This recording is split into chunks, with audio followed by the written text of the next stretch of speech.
আমারে তুই খেপাইছস, তোর মরণে চুলকানি উঠছে, আমি তোর মলম লাগাই দেবো। ওই বাতিজা বলি সাকিবের কাম ওই মেয়ে মানুষটা ফটানো, আমি যেটা মনে করি। কেন মানুষের আছে না উপরে হইলো ফিটপাট ভিতরে সদর গায়, তো সাকিবের কাজ ওই মেয়ে মানুষকে ফটায় সেটা 2 টাকা ইনকাম করবে। ওর মিডিয়াতে টিকতে হলে মেয়ে মানুষের প্রয়োজন, ঠিক আছে? মেয়ে মানুষের লাগবে একটা না একটা। যদি সাকিব ভালোই হইতো, মনে করেন একটা মেয়ের সাথে সম্পর্ক রাখতো, ও একের পর এক মেয়ে নিয়ে ভিডিও বানাচ্ছে, ওর ইনকাম হই না।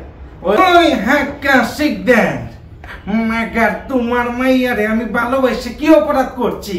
এই হাক্কা শিখ দেন আল্লাহর কসম, তোমার মাইয়ারে আমি ভালোবাসি না, তোমার মাইয়া আমারে ভালোবাসে। এই হাক্কা শিখ দেন আই হাই করছো কি?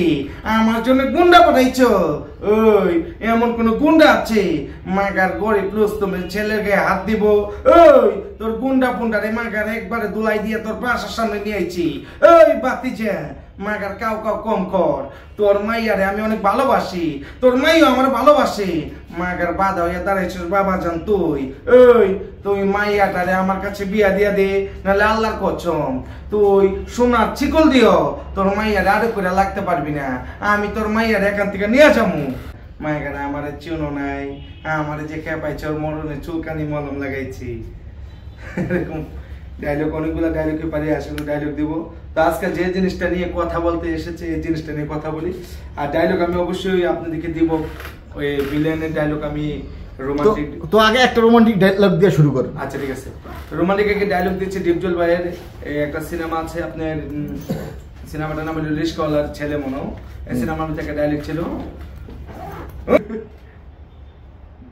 মাকার বেশি কথা পছন্দ করি না, তোরে আমার অনেক পছন্দ হয়েছে, তোরে লুইয়া জায়গা পাত খেতে। তারপর ডিপজলের যে একটা ভালো ডায়লগ আছে যে বোতল মাথায় নিয়ে, মদের বোতল। এই চেমড়ি তোর কপাল ভালো, আমার চোখে নজর পইরাছে, জায়গা মজা পাইলাম না তোর ব্যবহারে।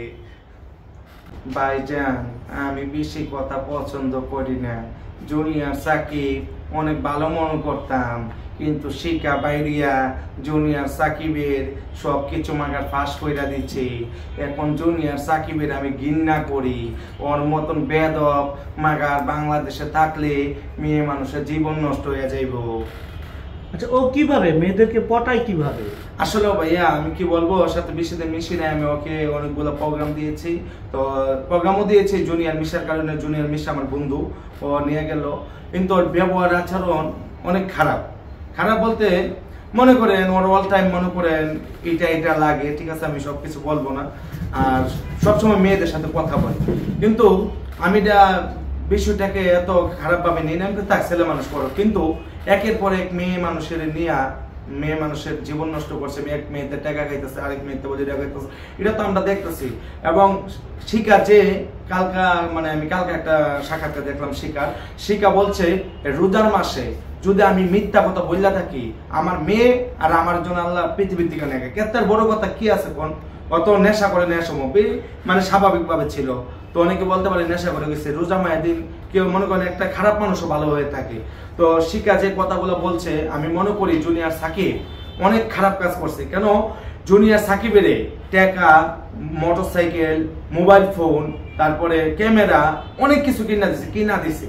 তারপরে একটা মেয়ে যখন দেখে একটা স্বামী খারাপ পথে চলে যায়, তখন সেই মানুষটাকে যা করুন লাগে করছে। তো শিকাকে আমি একটি কথা বলি, ভাই তুমি এখন তোমার যেটা ভালো মনে হয় তুমি এটাই করো।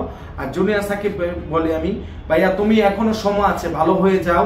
কেন তুমি যেভাবে মানুষের সাথে ব্যবহার খারাপ করতেছো, আমার সাথে কিছু করো নাই, আমি এখন আমার ভাইয়ে প্রশ্ন করতেছে, সবাই আমি প্রশ্ন উত্তর অবশ্যই দিতে হবে। কারণ আমি শুধু মিথ্যা কথা কেউ নাম বলবো না। তুমি যে কাজগুলা করতেছো, মনে করি এই কাজগুলার প্রেরণা পাই, তোমার নামে সবাই কমপ্লেন দিতেছে, এই মেয়েটার কাছ থেকে তুমি 20,000 টাকা গেছো, তারপরে এই মেয়েকে বলে তুমি কি করছো না করছো, মেয়ে সব কিছু বলছে। আমরা এত কিছু বলার দরকার নাই। তো যাক, আমি কইতাছি বাতি যা, তুই ভালো হয়ে যা, নাহলে তোর যেটা আছে এটা আমার কাছে থাকতো না, তোর নিয়ে যাইবো গা।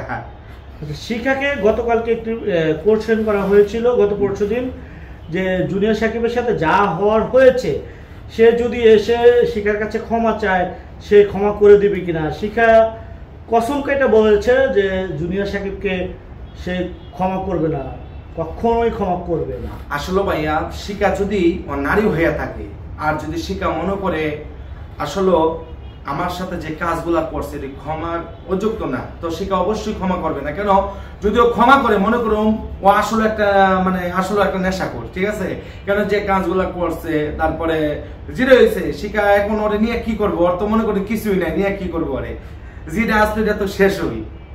আচ্ছা, এখন আপনার কি মনে হয় শিখার ক্ষমা চাওয়া উচিত সাকিবের কাছে, না সাকিবের ক্ষমা চাওয়া উচিত শিখার কাছে? শিকার কাছে যদি মনে করেন সাকিবের চামড়া দিয়ে যদি শিকার জুতা বানাই দিয়ে, তারপরে মনে হয় না শিকা ক্ষমা করবে। কেন শিকা যুদ্ধ করছে ওরে নিয়ে, আমরা যেটা বুঝতে পারছি ওর সন্তানের উপরে অ্যাটাক করছে সাকিব, কালকা বলছে কিরাগাইটা। তো এই জিনিসটা বলার পর আমার অনেক খারাপ লাগছে, ঠিক আছে, তো মনে হয় না ক্ষমা করা উচিত সাকিবকে। আচ্ছা, এই যে সাকিবের উপরে যে চেহারাটা ভিতরে, আসলে আমি একটা কথা, মেয়ে ছাড়া চলতে পারবে না। আচ্ছা, সাকিবের প্রতি কি বার্তা দিতে চান আপনি সাকিব শিখার কাছে যে? আমি এখনো বলি সাকিব তুমি যদি চাও শিকার কাছে দেখো, যদি মাপটাপ চায়, যদি শিকার সাথে তুমি সুন্দরভাবে থাকতে পারো, শিকার যদি তোমাকে ক্ষমা করে অবশ্যই তুমি চলে যাও। কেন এখনো উচিত, তুমি যে কাজগুলো করছো অনেক অন্যায় করছো, ঠিক আছে, আমরা যেটা মনে করি তোমার মনে করো রান্না হইলে তুমি শিকার কাছে মনে হয় না তুমি ক্ষমা পাবা, শিকার তোমার ব্যবস্থা করবে।